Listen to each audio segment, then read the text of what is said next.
Good morning 10th class. आज हम science में चैप्टर 5 पढ़ेंगे, पीरियोडिक क्लासिफिकेशन ऑफ एलिमेंट्स। तो बच्चों, क्लासिफिकेशन के बारे में तुमने 9th में भी पढ़ रखा है कि कैसे हम जो है क्लासिफाई करते हैं। कि क्लासिफिकेशन से क्या होता है, कि क्लासिफिकेशन का मीनिंग क्या है कि थिंग्स को सिस्टेमेटिकली अरेंज करना। तो सिस्टेमेटिकली अरेंज करने से हमें क्या फ़ायदा होता है कि एक तो हमें उनके बारे में स्टडी करने में इजी हो जाता है, और दूसरे जो है हमारा टाइम भी सेव होता है। तो जैसे कि थिंग्स को अरेंज किया गया लिविंग और नॉन लिविंग में। फिर लिविंग की तुमने और क्लासिफिकेशन पढ़ी थी कि फिर हमने उनको अरेंज किया प्लांट्स और एनिमेलिया में। तो इसी तरह से जो नॉन लिविंग थिंग्स हैं, नॉन लिविंग थिंग्स में हमने अरेंज किया हुआ है सब्सटेंसेस को मेटल और नॉन मेटल में।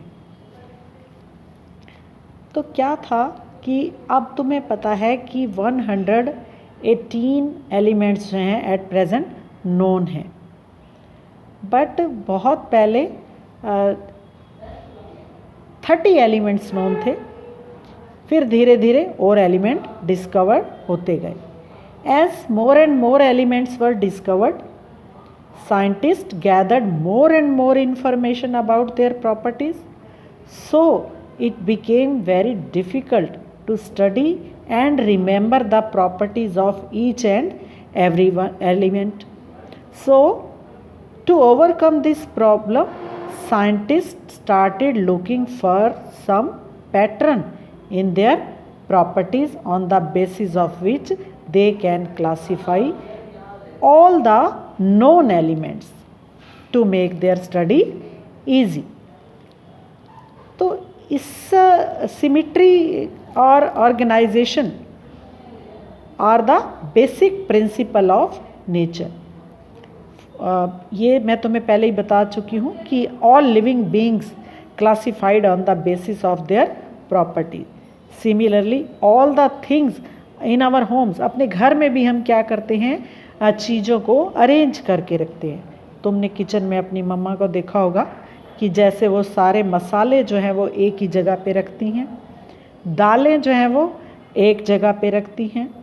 तो इस तरह से तुम भी अपनी स्टडी टेबल पे जब अपनी चीज़ों को अरेंज करते हो तो क्या करते होगे कि जैसे सारी साइंस की बुक्स हैं वो एक जगह तुम रखते हो, मैथ की बुक्स तुमने एक जगह रख दी, तो इस तरह से इंग्लिश की बुक तुमने अलग रख दी। अगर तुम सारा मिक्स करके पेन रख दी अलग, पेंसिल अलग रख दिए, अगर तुम सारा हौच पौच बना के रखोगे कि मैथ, साइंस, इंग्लिश, हिंदी सारी बुक्स जो हैं मिक्स हैं, कॉपी भी उनमें बीच में मिली हुई हैं, और जब तुम्हें मान लो साइंस पढ़नी है तो तुम क्या करोगे, तुम पहले ढूंढोगे, अपनी कॉपी ढूंढने बैठोगे, उससे क्या होगा, तुम्हारा टाइम वेस्ट होगा।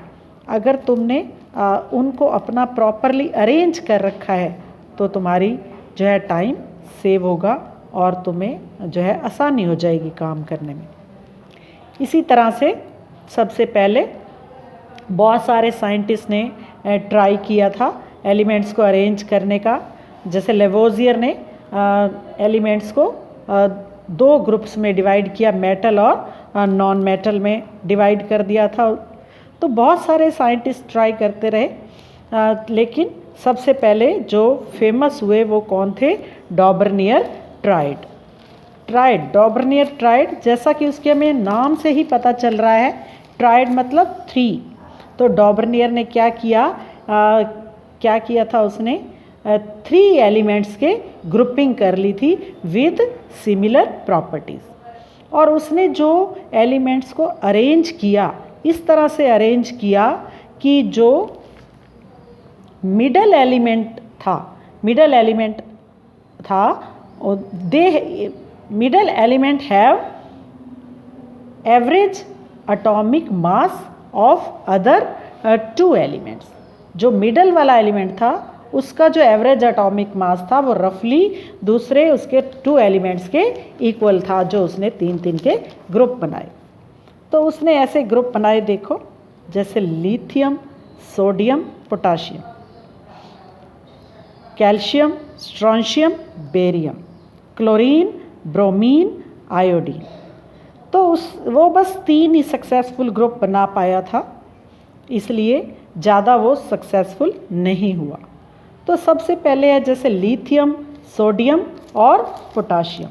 तो उसमें तुमने देखा लिथियम का एटॉमिक मास जो है 7 है, पोटाशियम का 39 है। तो हमने क्या किया, 7 + 39 अपॉन 2, तो 7 + 39 46, 46 अपॉन 2 कितना आया 23। यानी कि जो बीच में सोडियम है, सोडियम का एटॉमिक मास कितना आया 23। तो इस तरह से उसने सारे एलिमेंट्स को अरेंज किया। ये लिथियम 7, 39, 46 अपॉन 2 कितना आ गया 23। इसी तरह से 40 कैल्शियम का एटॉमिक मास है और बेरियम का 137 है, और 40 + 137 177 अपॉन 2 यानी कि कितना आ गया 88.5। तो स्ट्रोंशियम का एटॉमिक मास 88 है। तो इस तरह से जो मिडल एलिमेंट है उसका एवरेज, जो मिडल एलिमेंट का एटॉमिक मास है that is the average atomic mass of other 2 elements. ठीक है, तो उसने इस तरह से 3 ग्रुप बनाए थे ट्राइड्स के।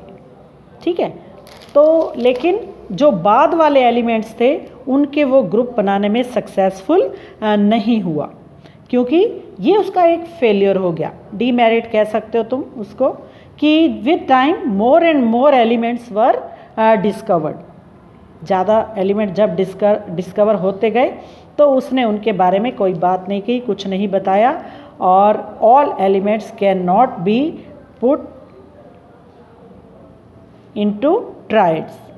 ठीक है, even in the same group the law failed. एक ग्रुप में भी वो लॉ फेल हो गया। जैसे ये देखो, ये फ्लोरीन, क्लोरीन और ब्रोमीन। अब फ्लोरीन का एटॉमिक मास 99 है और ब्रोमीन का एटॉमिक मास जो है वो कितना है 80 है। तो ये देखो कि 80 + 19 कितना हो गया 99 अपॉन 2। तो मिडल एलिमेंट का एटॉमिक मास यहाँ हमारा कितना आ रहा है 49.5, बट मिडल में क्लोरीन है, उसका एवरेज एटॉमिक मास होता है 35.5। तो इस तरह से वो यहाँ भी फेल हो गया।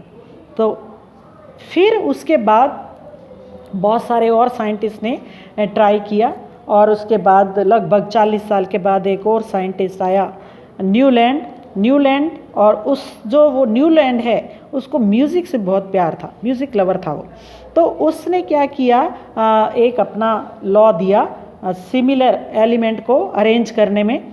तो उसके लॉ किस नाम से फेमस है, न्यूलैंड लॉ ऑफ ऑक्टेव। तो उसने क्या किया कि उसने कहा कि म्यूज़िक में जैसे 7 नोट्स होते हैं, सा, रे, गा, मा, पा, धा, नी, और फिर आ जाता है सा, यानी कि 1 2 3 4 5 6 7, और फिर आ गया ये 8th।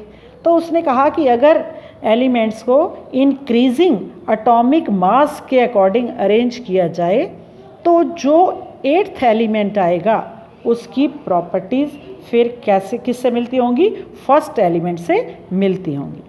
तो इस तरह से उसने कहा कि if elements were arranged in order of increasing atomic mass, then every 8th element will have properties similar to first element।